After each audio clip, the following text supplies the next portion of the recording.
Bonjour, bonjour, bienvenue sur ma chaîne. Moi, c'est Déborah. Ici, on parle d'appel, de destinée, de confiance en soi, de spiritualité et de tout ce qui vous aidera et m'aidera également à entrer dans vos destinées, dans nos destinées. Alors aujourd'hui, j'ai envie de revenir sur le passé, faire un petit retour vers le passé parce que la personne que tu es aujourd'hui, la personne que je suis aujourd'hui, cette femme qui a confiance en elle, cette femme qui sait où elle va, cette femme qui est forte, cette femme à qui on ne peut rien imposer, il n'y a que Dieu qui peut m'imposer quelque chose, vraiment littéralement, cette femme qui sait faire connaître ses limites, eh bien, c'est parce que je suis passée par certaines expériences qui ont permis de me forger, de me former par la grâce de Dieu. Et on ne réagit pas tous de la même manière aux mêmes expériences. Et moi, par la grâce de Dieu, j'insiste sur la grâce de Dieu, euh, j'ai bien réagi à mes expériences douloureuses, j'ai bien réagi à ces expériences traumatisantes. Et même si pour certaines choses, je suis encore en train de guérir, globalement, par la grâce de Dieu, j'insiste, je ne suis pas quelqu'un qui se morfond, je ne suis pas quelqu'un qui est dans l'abattement, je ne suis pas quelqu'un qui va être dans l'amertume. Et donc, j'ai envie de vous expliquer 5 leçons, disons, que j'ai tirées de mon passé, de mon enfance compliquée, de mon enfance douloureuse, de ma relation compliquée avec ma mère, du fait d'avoir été dans des situations très instables, du fait de ma situation familiale, etc., de mon contexte familial, de là où j'ai grandi, connaître le racisme, et ainsi de suite. Donc, c'est parti. La première chose que j'ai apprise de par mes expériences passées, je pense que c'est le contentement. Parce que quand tu passes par des situations très instables, où tu as un parent malade, déjà tu es dans une famille monoparentale, donc tu ne peux compter que sur un parent. Et si ce parent en plus a des soucis de santé, bah ça rend la situation de toute la famille, de toute la fratrie extrêmement instable, extrêmement compliquée. Dans un pays que bah, ma mère venait d'arriver en France depuis peu de temps, quand mon père est mort. Elle s'est retrouvée avec 7 enfants sur les bras. Euh, on est passé donc d'Île-de-France à la Haute-Savoie. On n'avait pas d'oncle, on n'avait pas de tante. C'était vraiment juste mes frères, mes sœurs et moi et ma mère. Le reste de la famille n'était pas là. Et du côté de mon père, c'était très compliqué. Du côté de ma mère, c'était compliqué aussi, mais pas de la même manière.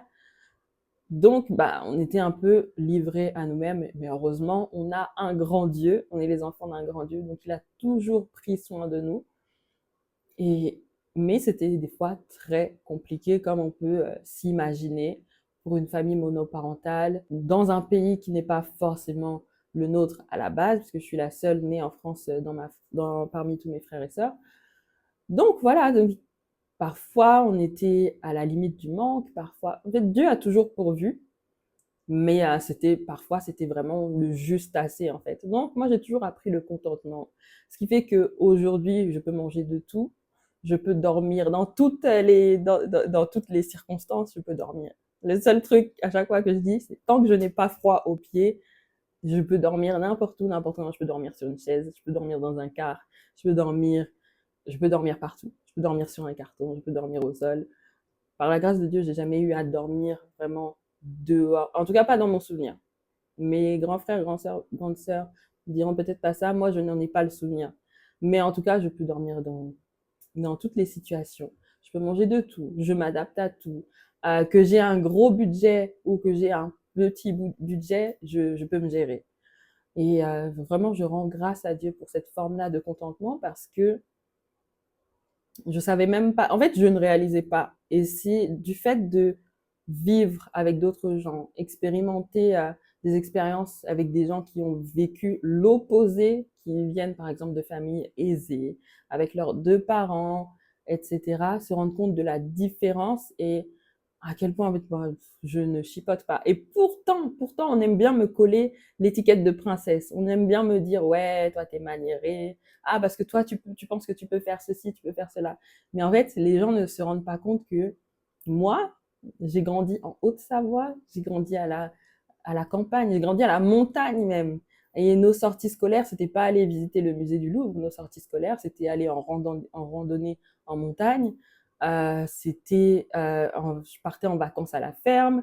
Donc, littéralement, oui, je suis une princesse de l'Éternel. Oui, j'aime bien avoir mes petites manières. Oui, j'aime bien, voilà. Mais s'il faut s'adapter, je sais m'adapter. Et s'il faut faire avec peu, je sais faire avec peu. Et pour ça, je rends vraiment grâce à Dieu parce que ce n'est pas le cas de tout le monde. Et avec toutes ces expériences, je me suis rendu compte en fait que le Seigneur me préparait à mon appel missionnaire. Ce qui fait qu'aujourd'hui, je peux voyager et dans la plupart des endroits, dans la plupart des pays, ça va, je vais m'en sortir. Bon, je pense que je ne suis pas encore tout à fait prête pour tout ce qui est forêt tropicale, etc. Et voir des maxi anacondas. C'est peut-être pas encore, voilà. Je ne suis pas encore à ce palier-là, mais par la grâce de Dieu, et j'insiste sur la grâce de Dieu, je, de par mon expérience, je peux m'adapter à tellement d'endroits, tellement de situations, tellement de types de populations, que c'est vraiment un avantage et je vois en fait la main de Dieu dans toutes les étapes de ma vie. La deuxième chose que j'ai apprise, que j'ai développée dans mon passé, c'est la foi. Parce que ma mère nous répétait tout le temps, Dieu pourvoira et toute chose concourt au bien de ceux qui aiment Dieu. Donc j'ai grandi avec ces deux phrases-là, ces deux versets-là, sans avoir conscience forcément que c'était des versets, mais c'était les paroles qui m'ont, et sont les paroles qui m'accompagnent encore. Dans toutes les étapes de ma vie, dans toutes les circonstances. Dès qu'il y a une difficulté, je repars là-dessus, je repars sur Dieu pourvoira, toute chose concourt au bien de ceux qui aiment Dieu. Donc dès qu'il m'arrive une galère, parfois j'ai envie de me morfondre, ou même des fois je vais prendre mes petites 5 minutes, je vais pleurer, et puis après ça revient à Dieu pourvoira, toute chose concourt au bien de ceux qui aiment Dieu. Et c'est pour ça qu'il faut faire très attention aux paroles qu'on déverse dans le cœur, dans les oreilles, dans le cœur et dans la pensée de nos enfants, parce que c'est avec ça qu'ils vont grandir, c'est ça qui va les former. Et de la même manière que moi, c'était des paroles positives que j'ai pu garder, il y a aussi des paroles très négatives qui m'ont accompagnée et que j'ai dû rejeter euh, durant mon processus de restauration. Et il y a aussi une autre chose, il y avait un dessin animé que je regardais quand j'étais petite, qui s'appelait Pollyanna. Et en fait, c'était une orpheline. Je me souviens même pas de l'histoire. C'était même pas un dessin animé que j'aimais spécialement. C'était le générique que j'aimais bien. Mais je me souviens que cette fille-là, en fait, elle passait tout le temps par des galères et elle jouait au jeu du bonheur. Donc, dans toutes les situations par lesquelles elle passait, elle essayait de voir le côté positif. Et en regardant ce dessin animé, en fait, je me suis dit, bah tiens, moi, je vais faire comme Pollyanna. Quand je vais passer par une situation difficile, je vais toujours essayer de voir le côté positif. Et c'est comme ça, en fait, que c'est une habitude que j'ai gardée, en fait, même en étant grande, même en étant du haut de mes 33 ans maintenant, je continue à plus ou moins jouer au jeu du bonheur. Bon, maintenant, j'assimile ça au Saint-Esprit. En fait, maintenant, je change de lunettes. Au lieu de voir la situation avec mes yeux physiques, de l'apercevoir par mes 5 sens, je fais la prière, Seigneur, aide-moi à voir comme toi tu vois. Donc c'est plus le jeu du bonheur, mais c'est Seigneur, aide-moi à voir comme toi tu vois. Et du fait que j'ai développé cette habitude et que maintenant je, je la pratique encore, mais à la lumière de la parole de Dieu, eh bien ça m'a grandement aidé à développer ma foi et à voir la fidélité de Dieu en toutes choses. Et de la même manière que moi, j'ai pris cette habitude positive en regardant ce dessin animé. Je vous invite vraiment à être très vigilant, à faire le tour de ce que vous regardiez quand vous étiez enfant et voir s'il n'y a pas eu des mauvaises semences, des semences négatives qui ont été semées en vous et qui vous ont fait prendre de mauvaises habitudes. Donc, il faut faire très attention à ça aussi. C'était un petit avertissement que j'avais envie de faire passer rapidement. La troisième chose que j'ai apprise grâce à mes expériences passées, c'est la résilience. Vraiment, encore une fois, je vais tellement dire par la grâce de Dieu dans cette vidéo. Par la grâce de Dieu, je suis quelqu'un qui n'abandonne pas facilement. Je ne lâche rien. Quand je veux quelque chose, je m'assure que j'aurai cette chose. Maintenant, au moins, j'ai la sagesse d'interroger Dieu avant, de savoir si c'est vraiment la volonté de Dieu. Mais avant, quand je voulais quelque chose, il n'y avait rien qui pouvait m'arrêter. Il n'y avait rien qui pouvait m'arrêter. Ce qui faisait que, bon, par le passé, j'étais très calculatrice, très manipulatrice. Vraiment, je calculais tout pour obtenir ce que je voulais. Mais bref, du fait de mes expériences passées, bah, le fait d'avoir été en foyer, vraiment, ça c'est pour les gens qui ont écouté mon témoignage en entier. Je ne pense pas qu'en vidéo, je reviendrai sur mon témoignage complet. C'est pour ceux qui sont allés fouiller un peu et l'écouter, mais en vidéo, je ne pense pas que je le ferai. Donc, du fait d'avoir été en foyer, être passé par la case foyer, avoir grandi en Haute-Savoie dans les années 90, donc faire face au racisme, être la seule noire de sa classe la plupart du temps, être vraiment différente en fait de toutes les personnes qui t'entourent, à devoir faire face à certaines blagues, certains comportements insultants, etc. Bah, avec mon frère et ma sœur, donc ceux avec qui je suis rapprochée en âge, on est devenus des guerriers. Littéralement, on est devenus des guerriers. C'est-à-dire qu'on se battait spirituellement, on se battait psychologiquement et on se battait physiquement. Moi encore ça va, parce que j'avais mon grand frère et ma grande sœur. Donc à la limite, c'était eux qui allaient plus se battre. Moi, j'avoue, je reconnais, j'ai giflé 2, 3 personnes, mais ceux qui se battaient le plus pour me défendre, en fait, c'était vraiment mon frère et ma sœur. Mais vraiment, genre, c'est pas drôle, on s'est repenti depuis, mais c'est notre expérience, en fait. C'est comme ça qu'on se défendait à l'époque.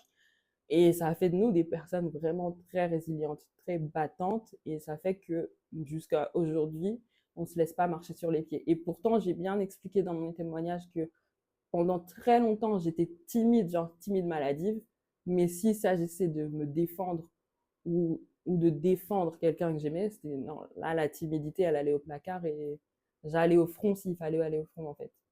Donc, je rends grâce à Dieu pour ces expériences-là parce que ça m'a vraiment appris à savoir ce qui était non négociable dans ma vie. Les choses sur lesquelles, non, je n'allais pas me laisser marcher sur les pieds. Les choses sur lesquelles je savais que là, non, il fallait dire non. Et les choses qui me tenaient beaucoup trop à cœur pour qu'on me les enlève. C'est dans toutes ces expériences-là que j'ai appris à vraiment me connaître et à m'affirmer. Donc la quatrième leçon que j'ai tirée de mes expériences passées, c'est de n'accepter aucune limitation. Donc, pour ceux qui le savent, quand on est en foyer, une fois qu'on atteint la majorité, donc dans mon témoignage, j'explique que j'ai été en foyer d'abord de mes 5 ans à mes 7 ans et demi. Donc c'est à cette période-là qu'avec mon frère, ma soeur, on devait beaucoup se battre, beaucoup se défendre et tout. Et ensuite, je l'ai été à nouveau à mes 15 ans, quand notre mère est à nouveau tombée malade et qu'il n'y avait personne pour nous accueillir. Et donc, de mes 15 ans jusqu'à la majorité, j'étais en foyer. Et il se trouve en fait que quand tu es en foyer, on essaye de vous faire rapidement rentrer dans le milieu professionnel pour ne pas être une charge en fait pour l'État. Donc, pour ne pas avoir à remettre des allocations, ce genre de choses, que vous puissiez subvenir à vos propres besoins. Et moi, je savais que je voulais faire des études. Moi, je savais que à l'époque, je voulais être prof de fac, en plus. À l'époque, je voulais encore un doctorat, jusqu'à ce que le Seigneur me délivre. Ah, je plaisante. Euh, à l'époque, je voulais un doctorat, je voulais faire, voilà, je savais exactement ce que je voulais faire. Mais quand j'ai expliqué ça, on m'a dit, bah, mais pourquoi tu fais pas un BTS tourisme? Donc moi, c'était hors de question et j'ai dû me battre. Du haut de mes 17 ans, j'ai dû défendre ma position. J'ai dû écrire des lettres. Vraiment, j'ai dû écrire des courriers pour expliquer pourquoi je ne voulais pas faire telles études. J'ai dû donc chercher du travail pour prouver que je pouvais subvenir à mes besoins, payer un loyer et tout en faisant des études. Et j'ai dû aussi rallier mes éducateurs pour qu'eux aussi aillent me défendre auprès de l'aide sociale à l'enfance et qu'ils expliquent qu'effectivement, j'ai les capacités nécessaires pour à la fois travailler et étudier. Donc, de par toutes ces choses-là, c'est ce qui m'a forgé ce caractère où je n'accepte aucune limitation. Je déteste qu'on me dise non juste pour me dire non. Si on me dit non, il me faut des explications. C'est pour ça, bon, par la grâce de Dieu, encore une fois, je suis soumise aux autorités, donc je fais confiance. J'ai appris à faire confiance, par exemple, à mon pasteur. Comme je sais qu'il ne me manipule pas, comme j'ai constaté sa sagesse, comme j'ai constaté qu'il veut mon bien. D'ailleurs, de toute façon, il me dit jamais non. Il va trouver une façon de le faire pour que ce soit pas un non. Mais donc j'ai appris à écouter ses conseils sans être sur la défensive parce que du fait d'avoir vécu tout ça, j'avais parfois tendance à être sur la défensive ou à être rebelle et comment dire, à dépasser certaines limites, à aller dans certains interdits juste parce que je ne voulais pas qu'on me dise non en fait.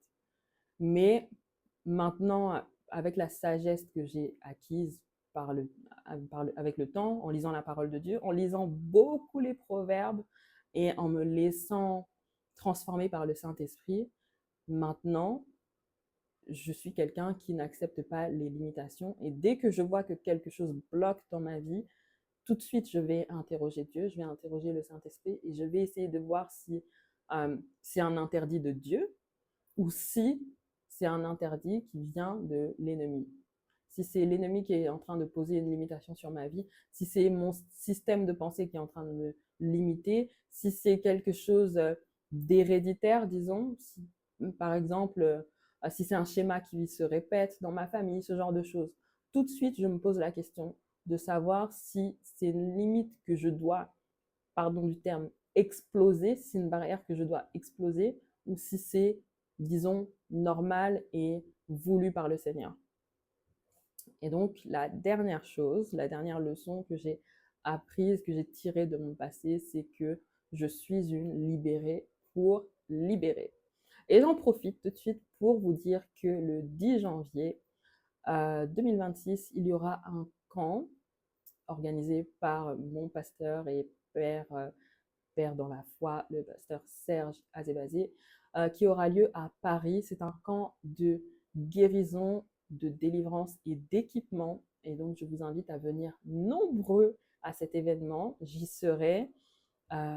Et en fait, peu importe que vous ayez besoin de délivrance ou que vous vouliez apprendre les instruments de la délivrance, de la guérison, eh bien, venez, inscrivez-vous, inscrivez-vous rapidement parce que les places vont partir vite.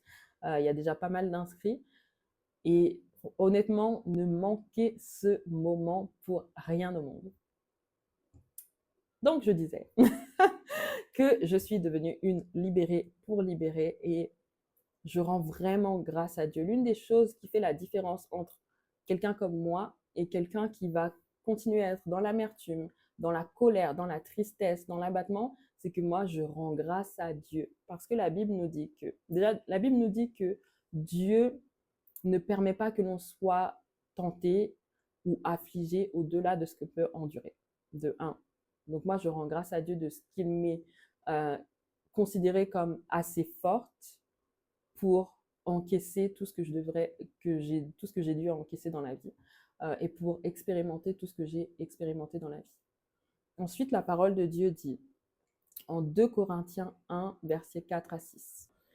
Il nous console dans toutes nos afflictions afin que, par la consolation dont nous sommes nous-mêmes l'objet de la part de Dieu, nous puissions consoler ceux qui se trouvent dans quelque affliction. Car de même que les souffrances de Christ abondent en nous, de même notre consolation abonde par Christ. Si nous sommes affligés, c'est pour consolation et pour votre salut. Si nous sommes consolés, c'est pour votre consolation qui se réalise par la patience à supporter les mêmes souffrances que nous endurons.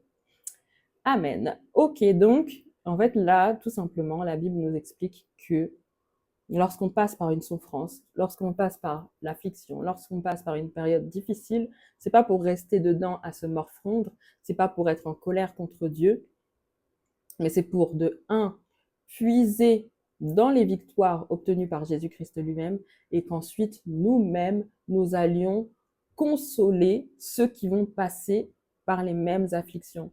Donc, si tu en es encore au stade où tu te morfonds, ou alors si tu as guéri, tu as été libéré, tu as connu la libération, la délivrance, la guérison et que tu vis ta petite vie sans te soucier de ceux qui passent par la même chose, c'est qu'en fait, tu n'es pas en train d'accomplir ce pourquoi Dieu a permis que tu passes par ces difficultés-là. Et le risque, c'est que ces choses-là reviennent encore à toi. Le risque, c'est de retomber dans des situations compliquées parce que tu n'auras pas fait ta part. Donc, tu es un libéré pour libérer. Tu es un éclaireur pour ton entourage, pour ton époque, pour ta génération. Et tu n'es pas censé te contenter de garder cette guérison-là pour toi, mais tu es censé aussi maintenant aller fortifier des personnes qui passent par les mêmes souffrances que toi. De la même manière que Jésus a dit à Pierre, Satan t'a criblé, oui, Satan t'a criblé, non, t'a réclamé pour te cribler comme du froment, mais toi, quand tu seras converti, va et fortifie tes frères. Eh bien, de la même manière que vous avez été criblés, maintenant que vous êtes fortifiés, il est temps d'aller fortifier vos frères, vos sœurs, les personnes qui ne sont pas encore en Christ et qui ont besoin d'entendre votre témoignage. On se fiche du regard des autres. L'essentiel, c'est de le faire avec sagesse. L'essentiel, c'est de le faire avec sagesse. Vous verrez que moi, quand je raconte mon témoignage, je n'entre pas dans les détails par rapport à certaines choses qui pourraient heurter des personnes qui sont concernées. Je ne raconte pas tout parce que ce n'est pas que mon témoignage, ça concerne aussi mes frères et sœurs qui n'ont pas forcément peut-être envie qu'on déballe toute notre enfance.